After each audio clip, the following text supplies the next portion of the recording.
আস্তাগফিরুল্লাহ পড়ার সময় সামান্য একটি ভুলের কারণে আমাদের অধিকাংশ মানুষের দোয়া কবুল হচ্ছে না, অধিকাংশ মানুষের মনের আশাগুলো পূরণ হচ্ছে না সামান্য একটি ভুলের কারণে।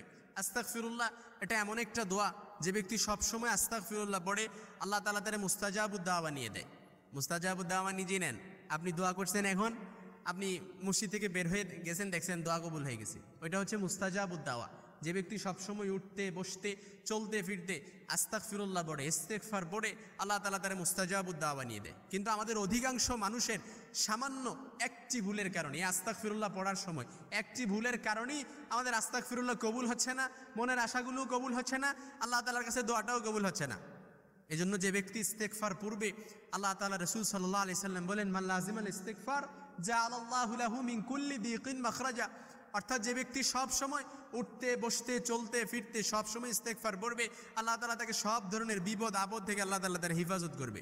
আপনার ওপর যত গজব পতিত হওয়া থেকে, আপনার ওপর যদি কোনো গজব পতিত হওয়া থেকে আল্লাহ তাআলা আপনারে প্রোটেক্ট করবেন, হেফাজত করবেন।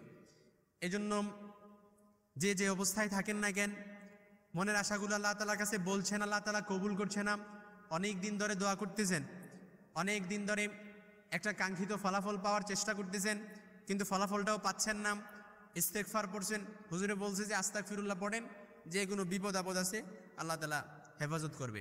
আস্তাগফিরুল্লাহ পড়েন, আল্লাহ তাআলা আপনার মনের আশাও পূরণ করবে। কিন্তু আপনি আস্তাগফিরুল্লাহ পড়তেছেন কিন্তু কবুল হচ্ছে না, কাঙ্ক্ষিত ফলাফলটা আপনি পাচ্ছেন না, যে জন্য দোয়া করতেছেন ওইটা কবুল হচ্ছে না।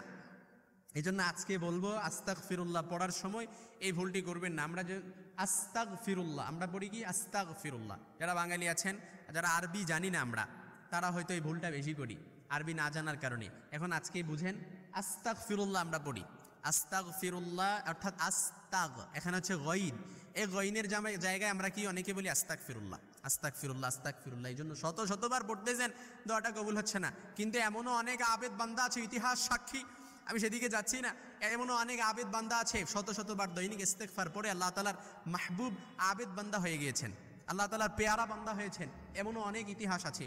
এজন্য আস্তাগফিরুল্লাহ আজকে থেকে বলবেন আস্তাগফিরুল্লাহ, আস্তাগফিরুল্লাহ। কিন্তু আমরা যেন ভুলেও না বলি আস্তাগফিরুল্লাহ, এটা যেন না বলি। যে ব্যক্তি ইস্তেগফার পড়বে, উঠতে বসতে চলতে ফিরতে সবসময় ইস্তেগফার পড়বে, ওয়ারযুকুহু লা ইয়াহতাসিব, আল্লাহ তাআলা তাকে এমনভাবে রিজিকের ব্যবস্থা করবে, এমনভাবে আল্লাহ তাআলা তাকে বরকত দিবে সে কল্পনা করতে পারবে না, এমনভাবে আল্লাহ তাআলা তাকে টাকার ব্যবস্থা করে দিবে। সুবহানাল্লাহ ওয়া বিহামদি। এই জন্য ইস্তেগফার পড়েন। আল্লাহর হাবিব সাল্লাল্লাহু আলাইহি সাল্লামের কোনো গুনাহ ছিল না, কিন্তু আল্লাহর হাবিব সাল্লাল্লাহু আলাইহি সাল্লাম দৈনিক 70 বারের বেশি ইস্তেগফার পড়তেন। অন্য বর্ণনা এসেছে আল্লাহর হাবিব সাল্লাল্লাহু আলাইহি সাল্লাম দৈনিক 100 বারের বেশি ইস্তেগফার পড়তেন। আপনার আমার এমন কেউ বলতে পারবেন যে হুজুর আপনার জীবনে গুনাহ নাই? বলতে পারবেন? গুনাহ নাই এমন কেউ নাই, গুনাহ আছে আমাদের সকলের, গুনাহ ছাড়া এমন কেউ নাই।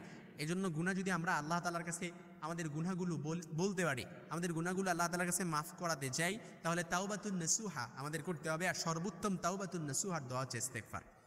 আস্তাগফিরুল্লাহ, আস্তাগফিরুল্লাহাল্লাযী লা ইলাহা ইল্লা হুয়াল হাইয়ুল কাইয়্যুম ওয়া আতুবু ইলাইহি লা হাওলা ওয়ালা কুওয়াতা ইল্লা বিল্লাহিল আলিয়্যিল আযীম। ইস্তেগফার পড়েন, আল্লাহ তাআলার কাছে রিপেন্টেন্স হন, অনুতপ্ত হবে। যে কোনো গুনাহ করছেন আল্লাহ তাআলার কাছে যদি অনুতপ্ত না হন, অ্যাকনলেজমেন্ট, আপনার গুনাহের কথাগুলো স্মরণ করেন, গুনাহের কথাগুলোর একটা লিস্ট করেন, গুনাহের লিস্ট করে আল্লাহ তাআলার কাছে বলেন, আল্লাহ গুনাহ করছি, আল্লাহ সুদ খাইছি মাফ করে দেন, আল্লাহ টেন্ডারবাজি করছি মাফ করে দেন, আল্লাহ জুলুম করছি মাফ করে দেন, আল্লাহ আত্মীয়তার সম্পর্ক নষ্ট করছি আল্লাহ মাফ করে দেন।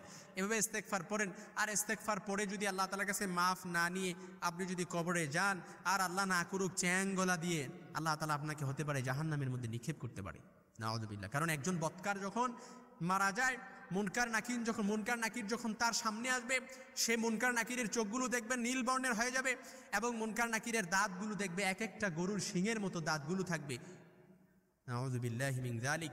ওই মুনকার নাকিরের শ্বাসের সাথে সে আগুনের অগ্নিশিখা বের হয়ে যাবে। সে যখন বদকারকে প্রশ্ন করবে, বদকার যখন একটা প্রশ্নের উত্তর দিবে না, ফায়ুত্রাকা বিমাতারিকা মিন হাদিদ, লোহার হাতুড়ি দিয়ে পিটিয়ে ওর মার্সেলগুলো থেতলে ফেলা হবে। ওয়া ইউকালু লিল আরদি ইলতাইমি, কবরের দুই পাশের মাটিকে বলা হবে চাপ দে, এমনভাবে চাপ দিবে ফাতাখতালিফা আদলাউকু, তার ডান পাশের পাজরের হাড় বাম পাশে ঢুকে যাবে। হাত্তাস সা, এখানেই শেষ নয়, কিয়ামত পর্যন্ত এই মারামারি চলবে। এই জন্য আল্লাহ তাআলার কাছে যদি আমরা আমাদের গুনাহগুলো মাফ না নিয়ে কবরে যাই, গুনাহগুলো মাফ না নিয়ে আল্লাহর সামনে দাঁড়াই, এমনও হতে পারে এক একটা বান্দা আল্লাহ তাআলার কাছে এক একটা জাহান্নামের অংশীদার হয়ে যেতে পারি। আল্লাহ তাআলা আমাদের জন্য জাহান্নামে নিক্ষেপ করাবেন। এই জন্য আস্তাগফিরুল্লাহ আজকে থেকেই পড়ার সময়, ইস্তেগফার পড়ার সময় আমরা যেন এই বিষয়টা খেয়াল করি। আস্তাগফিরুল্লাহ শব্দের অর্থ হচ্ছে আল্লাহ তাআলার কাছে পানাহ চাচ্ছি, আল্লাহ তাআলার কাছে ক্ষমা প্রার্থনা করছি। আর আস্তাগফিরুল্লাহ শব্দের অর্থ হচ্ছে আমি আল্লাহ তাআলার কাছে কাফের হতে চাই, আমি আল্লাহ তাআলার কাছে মুশরিক হতে চাই। নাউযুবিল্লাহ, কত ভয়ঙ্কর একটা কথা। এই জন্য আমরা প্রিয় ভাই আমার সবসময় আস্তাগফিরুল্লাহ আস্তাগফিরুল্লাহ একেবারে আল্লাহ তাআলার কাছে ধ্যানমগ্ন হয়ে, একেবারে অ্যাকনলেজমেন্ট, রিপেন্টেন্স, একেবারে জীর্ণ শীর্ণভাবে আল্লাহ তাআলার কাছে বলবেন। আল্লাহ তাআলা আমাদের দোয়াগুলো কবুল করুক।